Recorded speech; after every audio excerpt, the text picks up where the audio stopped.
Assalamualaikum warahmatullahi wabarakatuh. Perkenalkan, nama saya Rizka Malia, NIM 2102101174. Saya mahasiswi dari Universitas Malikus Saleh, jurusan Administrasi Publik. Dosen pembimbing Ibu Risna Dewi, SOS MAP. Baik, di sini saya akan menjelaskan tentang teori motivasi. Tapi yang pertama, saya akan menjelaskan tentang motivasi. Apa sih motivasi itu?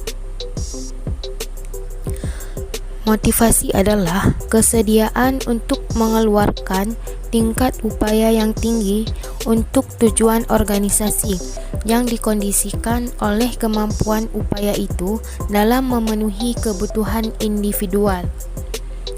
Nah, jadi untuk proses motivasi itu sendiri, sebenarnya bahwa seseorang itu punya keinginannya yang harus dicapai, sehingga kita berupaya untuk mencari cara bagaimana kita bisa mencapai apa yang kita inginkan tersebut. Kemudian, ada beberapa teori yang terkait dalam motivasi ini, yaitu teori awal motivasi. Teori awal motivasi terbagi 3. Yang pertama, teori hierarki kebutuhan. Yang kedua, teori X dan teori Y. Yang ketiga, teori 2 faktor. Yang pertama, teori hierarki kebutuhan. Teori hierarki kebutuhan adalah teori yang diretas oleh Abraham Maslow. Beliau beranggapan bahwa kebutuhan-kebutuhan di tingkat rendah harus terpenuhi atau paling tidak cukup terpenuhi terlebih dahulu sebelum kebutuhan-kebutuhan di tingkat yang lebih tinggi dibuat menjadi hal yang memotivasi. Kemudian, kebutuhan dasar manusia menurut Abraham Maslow terbagi 5. Yang pertama, kebutuhan fisiologis. Yang kedua, kebutuhan keselamatan dan rasa aman. Yang ketiga, kebutuhan rasa cinta dan kasih sayang. Yang keempat, kebutuhan harga diri. Dan yang kelima, kebutuhan aktualisasi diri. Nah, kenapa Maslow menganjurkan teori motivasi ini?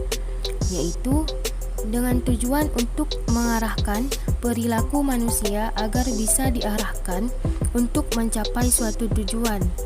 Menurut Maslow, jika kebutuhan dasar terpenuhi, maka seseorang dengan sendirinya akan berusaha untuk memenuhi kebutuhan berikutnya.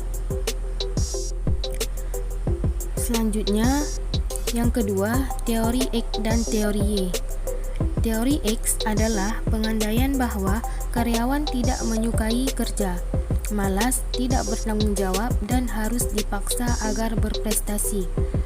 Yang kedua, teori Y adalah pengandaian bahwa karyawan menyukai kerja, berusaha, bertanggung jawab, dan dapat menjalankan pengarahan diri. Dan yang ketiga, teori 2 faktor. Yang pertama, faktor intrinsik, yaitu faktor yang berhubungan dengan kepuasan kerja, atau faktor pemuas atau motivator faktor. Kalau faktor ini ada, maka akan membentuk motivasi yang kuat sehingga menghasilkan prestasi kerja yang baik. Yang kedua, faktor ekstrinsik, yang dihubungkan dengan ketidakpuasan. Ketika faktor-faktor ini memada, maka pekerja pun tidak akan puas. Nah, itulah yang dimaksud dengan teori motivasi. Sekian penjelasan teori motivasi dari saya. Terima kasih. Assalamualaikum warahmatullahi wabarakatuh.